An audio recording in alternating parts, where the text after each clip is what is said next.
많은 분들이 물어보세요. 레티놀이 좋으니까 막 바르신다고 하시는데 그렇게 막 바르시면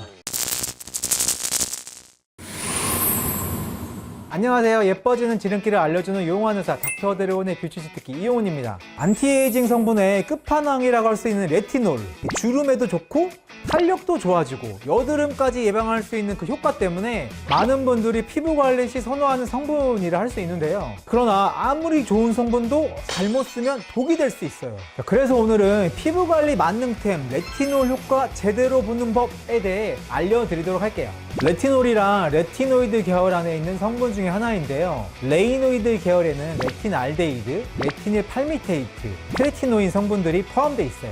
여기서 트레티노인의 경우 여드름의 예방과 광노화 방지에 탁월한 효과가 있지만 자극이 너무 심하다는 단점이 있어서 화장품에는 사용하지 않고 있어요. 이 중에 대중적으로 화장품에 가장 많이 사용되는 게 바로 효과는 있지만 피부에 자극이 덜한 레티놀이라는 성분이에요. 되게 건강하고 탄력 있는 피부는 각질세포가 분화하는 과정이 끊임없이 진행되고 또 무너진 피부 장벽을 빠르게 회복할 수가 있는데 노화가 진행되게 되면 이 과정들이 다 느려지게 돼 있어요. 이것 때문에 각질층도 얇아지고 진피와 표피 사이의 밀도도 감소하게 되어 있고요. 이처럼 노화로 인해 발생하는 다양한 피부 문제 개선에 도움을 줄 수 있는 성분이 바로 이 레티노이드 계열과 레티놀 성분이에요. 자, 레티놀은 각질세포가 끊임없이 분화할 수 있도록 계속해서 자극하고 또 건강한 각질세포를 형성할 수 있도록 돕는 역할을 하는데요. 레티놀에 의한 이러한 루틴이 지속이 되면 무너진 피부 장벽이 회복되고 튼튼해지게 되면서 피부 노화 속도가 늦춰지게 돼요. 또 레티놀의 안티에이징 측면만 부각해 드렸는데 사실 처음 레티놀 화장품이 만들어졌을 때에는 여드름 예방이 주 목적이었어요. 자, 여드름은 모공이 막혀서 생기는 대표적인 피부 질환인데 이 레티놀이 각질세포 분화의 과정을 촉진시킴으로써 이 턴오버를 빠르게 만들어주니 모공이 막힐 틈이 없는 거죠. 이로 인해서 여드름 발생 확률은 확 낮아지고 그래서 레티놀은 안티에이징 뿐만 아니라 과도한 피지 분비나 여드름 같은 문제성 피부에도 효과적인 성분이라 할 수 있어요. 자, 앞에서 말씀드린 내용을 종합해 보면은 레티놀, 레티노이드 계열은 정말 피부 맞는 템 같죠. 하지만 레티놀과 레티노이드 계열은 피부 자극이 심하다 보니 사용 후에 부작용이 발생하는 경우가 왕왕 있는 것도 사실이에요. 그래서 이 레티노이드 계열이나 레티놀 성분의 화장품을 사용하실 때에는 각별한 주의가 필요해요. 자, 그럼 지금부터 레티놀 효과를 극대시킬 수 있는 방법과 안전하게 사용할 수 있는 방법에 대해서 상세하게 말씀드릴게요.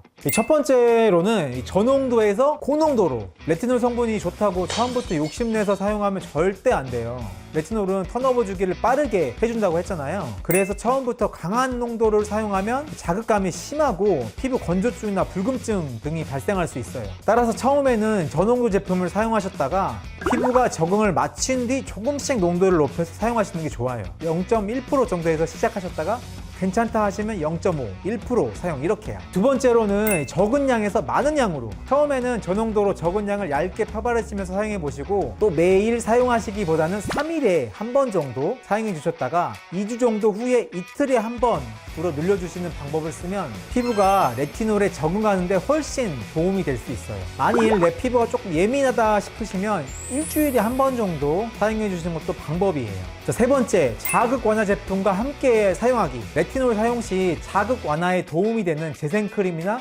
보습제와 함께 발라주시면 피부에 자극을 주는 레티놀의 약점을 보완할 수 있어요. 스킨케어 첫 단계에 먼저 재생크림이나 보습제를 충분히 발라주신 후 그 위에 레티놀을 발라주시는 거예요. 그 후에 재생크림을 한 번 더 발라주시면 피부 자극을 최소화시킬 수 있어요. 자, 네 번째, 민감한 피부에 주의하기. 민감성 피부가 아니고 건강한 피부더라도 얼굴에 민감한 피부는 존재해요. 예를 들어 입가나 눈가 같은 곳이요. 이마나 볼, 턱은 괜찮아도 입가나 눈가는 발랐을 때 자극감이나 가려움이 발생할 수도 있어요. 따라서 이러한 민감한 부위는 사용을 좀 더 주의하셔야 돼요. 다섯 번째, 3개월에서 6개월 이상 사용. 대부분의 화장품이 그러겠지만 시술이 아니고서야 바로 효과가 나타나기는 어려운 게 사실이에요. 레티놀 역시 주름 및 탄력 개선, 여드름 개선의 효과를 보시려면 적어도 3에서 6개월 정도는 꾸준히 사용해 주셔야 돼요.